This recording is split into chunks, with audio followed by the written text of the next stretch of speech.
ತಂದೆ ಮತ್ತೆ ತಾಯಿ ಎಂಬವರಿಗೆ ಯಾವ ಅಡ್ವರ್ಟೈಸ್ಮೆಂಟ್ ಬೇಕಾಗಿಲ್ಲ. ಅದನ್ನು ಸಾಕ್ಷಾತ್ ಶಿವನೇ ಹೇಳಾಗೋಯ್ತು. ಜಗತ ಪಿತರಂ ಒಂದೇ ಪಾರ್ವತಿ ಪರಮೇಶ್ವರಂ ಅಂತ ಅವನು ಹೇಳಾಗೋಯ್ತು. ಈ ವಿಶ್ವದಲ್ಲಿ ಯಾರೂ ಇಲ್ಲ ಕಣೆ, ಆ ದೇವರು ನಿನಗೆ ಜನ್ಮ ಕೊಟ್ಟಂತ ತಂದೆ ತಾಯಿ ಇಬ್ಬರೇ ದೇವರು. ನಿನಗೆ ಯಾವ ದೇವರು ಬೆಟ್ಟದಲ್ಲಿಲ್ಲ, ಗುಟ್ಟದಲ್ಲಿಲ್ಲ, ಆಲಯದಲ್ಲಿಲ್ಲ, ನಿನ್ನ ಮನೆ ಒಳಗೆ ತಂದೆ ತಾಯಿ ರೂಪದಲ್ಲಿ ನಾನು ಅವರನ್ನು ಇಟ್ಬಿಟ್ಟಿದ್ದೀನಿ ಅಂತ ಹೇಳ್ಬಿಡಿದ.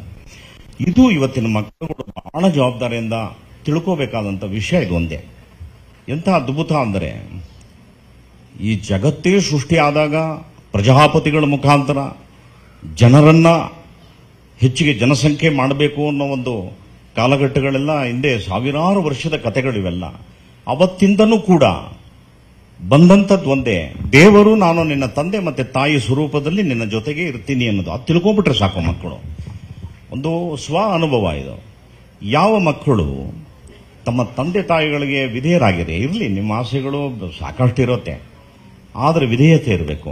ಯಾವುದೇ ಒಂದು ಕೆಲಸಕ್ಕೆ ಹೋಗ್ಬೇಕಾದ್ರೆ ನೀವು ಏನೂ ಮಾಡೋದು ಬೇಕಾಗಿಲ್ಲ. ಒಂದು ಸಾಷ್ಟಾಂಗ ನಮಸ್ಕಾರ ನಿಮ್ಮ ತಂದೆ ತಾಯಿ ಕಾಲಲ್ಲಿ ಬಿದ್ದು ಆಚೆ ಹೋಗಿ, ಮಗ ನಿಮ್ಮನ್ನ ಯಾರಾದರೂ ತಡೆದ್ರೆ ನಿಮ್ಮ ಬೆಳವಣಿಗೆನ ನನಗೆ ಬಂದು ಪ್ರಶ್ನೆ ಕೇಳಿ, ನಿಮಗೆ ಸೋಲೆ ಇರೋದಿಲ್ಲ. ಅಂಥ ಬ್ಯೂಟಿಫುಲ್ ಪೂಜೆ ಅದು. ಹೋಗಿ ಋತ್ವಿಕ್ಸ್ಗಳನ್ನೆಲ್ಲ ಕರ್ಕೊಂಡ್ಬಂದು 100 ಜನ 200 ಜನ ಎಲ್ಲ ಕೂತ್ಕೊಂಡು ಪೂಜೆ ಮಾಡಿಸಿ. No use. ಅವ ದಿನ ಈ ಟಿವಿಗಳಲ್ಲಿ ಶಾಸ್ತ್ರ ಹೇಳ್ತಾರಲ್ಲ, ಅವ್ರ ಹತ್ರ ಶಾಸ್ತ್ರ ಕೇಳಿ. ಅವರು ಮಹಾನ್ ದರಿದ್ರ. ಅವರು ದಿನ ಬೆಳಗ್ಗೆ ಎದ್ರೆ ಎಂಥ ಭಯ ಇಡಿಸ್ತಾರೆ ಅಂದ್ರೆ, ನೋಡ್ರಿ ನಾನು ಜ್ಯೋತಿಷಾಸ್ತ್ರದ ವಿದ್ಯಾರ್ಥಿ, ಅವನು ಯಾರೋ ಸ್ವಾಮೀಜಿ ನೋಡ್ತೀನಣ್ಣ, ಎಷ್ಟು ಕೋಪ ಬರುತ್ತೆ ನನಗೆ ಅಂದ್ರೆ, ಮಣಿ ಹಾಕಿರ್ತಾನೆ, ಕಾವಿ ಹಾಕಿರ್ತಾನೆ, ಮುಗಿದೋಯ್ತು, ನಾಶ ಈ ವರ್ಷ, ನೀವು ಸತ್ತೋದ್ರಿ ನೀವು. ಅವಾಗ ನನಗೆ ಚೆನ್ನಾಗಿ ಗೊತ್ತು, ಒಂದು ಲಾಸ್ಟ್ಗೆ ಎಲ್ಲಿಗೆ ಬಂದು ನಿಲ್ಲಿಸ್ತಾನೆ ಅಂದ್ರೆ, ನಮ್ಮ ಮಠದಲ್ಲಿ ಒಂದು ಕಾರ್ಯಕ್ರಮ ಮಾಡ್ತಾ ಇದ್ದೀವಿ, ನೀವೆಲ್ಲ ರಿಜಿಸ್ಟರ್ ಆಗ್ಬಿಟ್ಟು ದುಡ್ಡು ಕಟ್ಬಿಡಿ, ನಾವು ನಿಮಗೆ ಪರಿಹಾರ ಮಾಡ್ಬಿಡ್ತೀವಿ. ಯಾವನ್ ಪರಿಹಾರ ಮಾಡಕ್ ಆಗೋದಿಲ್ಲ. ಅದನ್ನ ಮಾಡಕ್ ತಾಕತ್ತಿರೋದು ತಂದೆ ತಾಯಿ ಇಬ್ಬರಿಗೂ ಮಾತ್ರ, ಬೇರೆ ಇನ್ಯಾರಿಗೂ ಅಲ್ಲ. ಇದು ಎಂಥ ಅದ್ಭುತ ಈ ತಂದೆ ತಾಯಿ ಅನ್ನೋ ಒಂದು ಜರ್ನಿ. ಅಂದ್ರೆ ನಿಮಗೆ ಎಲ್ಲ ಬರಬೇಕು. ಅದು ಪ್ರಾಕೃತಿಕವಾಗಿ ನೀವು ಅದನ್ನ ತಿಳ್ಕೊಬಿಟ್ರೆ ಮಾತ್ರ ತುಂಬಾ ಸಂತೋಷ ಪಡ್ತೀರಿ ನೀವು. ಇದು how the generation starts and ಹೇಗೆ ಎಂಡ್ ಆಗುತ್ತೆ, ಇದು ಬಹಳ ಅದ್ಭುತ ತಿಳ್ಕೊಳೋದಕ್ಕೆ. ತುಂಬಾ ಖುಷಿ ಅನಿಸುತ್ತೆ ನಿಮಗೆ. ತಂದೆ ಅನ್ನೋ ಒಂದು ಕ್ಯಾರೆಕ್ಟರ್ ಇದೆಯಲ್ಲ, ಅದು ಒಬ್ಬ ತಪಸ್ವಿ ಇದ್ದಂಗೆ. ಅವನು ಎಷ್ಟು ಚೆನ್ನಾಗಿ ಅವನು ಯಾವುದೋ ಒಂದು ವಸ್ತುನ ಕಾಯ್ತಾನೆ. ಅದು ಯಾವುದು ಅಂದ್ರೆ, ತನ್ನಲ್ಲಿ ಅಡಕವಾಗಬೇಕಾಗಿರುವಂತ ಮುಂದಿನ ಜನಾಂಗದ ಪಿಂಡವನ್ನ. ಎಲ್ಲಿಂದ ಹುಡುಕ್ತಾನೆ ಅದನ್ನ? ಇವತ್ತು ಸೈನ್ಸ್ ಅಲ್ಲಿ ಹೇಳ್ದ ಅಂದ್ರೆ ಬೇರೆ ತರ ಹೇಳ್ಬಿಡ್ತಾರೆ, ಬಹಳ ದರಿದ್ರವಾಗಿ ಹೇಳ್ತಾರೆ. ಅದನ್ನ ನಂಗೆ ಇಷ್ಟ ಇಲ್ಲ. ಅದನ್ನ ನಿಜ ಏನು ಅಂದ್ರೆ, ಪ್ರಕೃತಿಯಿಂದನೇ ಆ ಮಗುವನ್ನು ಅಪೇಕ್ಷೆ ಪಡ್ತಾನೆ. ಹೇಗೆ ನೋಡಿ, ಮೋಡದಲ್ಲಿ ಮಳೆ ಸೃಷ್ಟಿಯಾಗಿ ಭೂಮಿಗೆ ಬಂದು ಬಿದ್ದು ಅಲ್ಲಿ ಯಾವುದಾದ್ರೂ ಫಸಲುಗಳು ಬೆಳೆದಾಗ ನಂತರ ಕೊಡ್ತಾನೆ. ಇನ್ನು ಮಜಾ ನೋಡಿ ಹೆಂಗಿದೆ ಅಂತ. ಅದಕ್ಕೆ ಹೇಳೋದು, ಯಾವುದೇ ಕೆಲಸವನ್ನ ಮಾಡಬೇಕಾದ್ರೆ ನ್ಯಾಯ, ನೀತಿ, ಧರ್ಮ, ಸತ್ಯ ಉಳಿಸ್ಕೊಂಡಾಗ ಅಂತ್ಯ ಸಂಸ್ಕಾರ ಆಗ್ತದಲ್ಲ, ಹಾಗೇ ನಾವು ಪ್ರಕೃತಿಗೆ ಸೇರ್ತೀವಿ ವಾಪಸ್ಸು.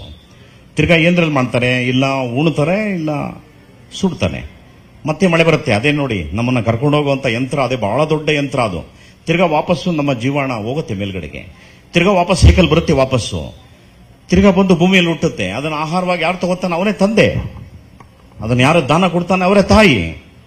ಸೊ ಮೊದಲು ದೇವರು ತಂದೆನೆ, ಆಮೇಲೆ ನಿಮಗೆ ಲಾಸ್ಟ್ಗೆ ತಾಯಿ. ಯಾಕಂದ್ರೆ ನಮ್ಮನ್ನ ತಮ್ಮ ಭೂಮಿಯಲ್ಲಿ ತಬ್ಬಿ ಬಾಚಿ ಬಾಮಗನೆ ಅಂತ ಭೂಮಿಯಲ್ಲಿ ನಮ್ಮನ್ನ ಉಣಿಸ್ಕೊಳೋದು ಯಾರು? ತಾಯಿಯವಳು, ಭೂಮಿ ತಾಯಿ ಅಂತಾರೆ ಅದಕ್ಕೆ.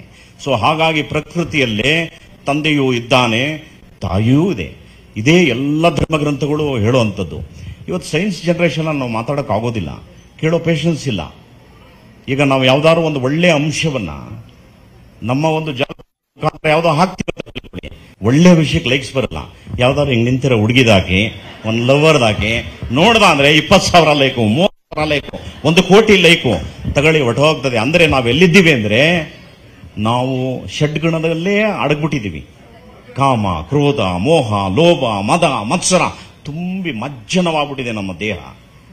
ಅದನ್ನು ವರ್ಜಿಸೋವರೆಗೂ ನಮ್ಮ ಉದ್ಧಾರವೇ ಇಲ್ಲ. ಅದು ಗೊತ್ತಿಲ್ಲ ಯಾರಿಗೂ. ವರ್ಜಿಸ್ಬೇಕು ಅದನ್ನ. ಯಾಕೆಂದ್ರೆ ಅದು ಸ್ವ ಅನುಭವ. ನಮಗೇನು ಕಮ್ಮಿ ಅಹಂಕಾರ ಇತ್ತು ಅಂತ ತಿಳ್ಕೋಬೇಡಿ. ಇವತ್ತೇನೋ ಮೈಕ್ ಹಿಡಿದು ಜಗ್ಗಿ ಅಷ್ಟು ಮುಂದೆ ಮಾತಾಡ್ತಾನೆ ಅಂದ್ರೆ ಅದು ಅನುಭವ ಮಾತಾಡ್ತಿದೆ, ನೋವು ಮಾತಾಡಿಸುತ್ತೆ.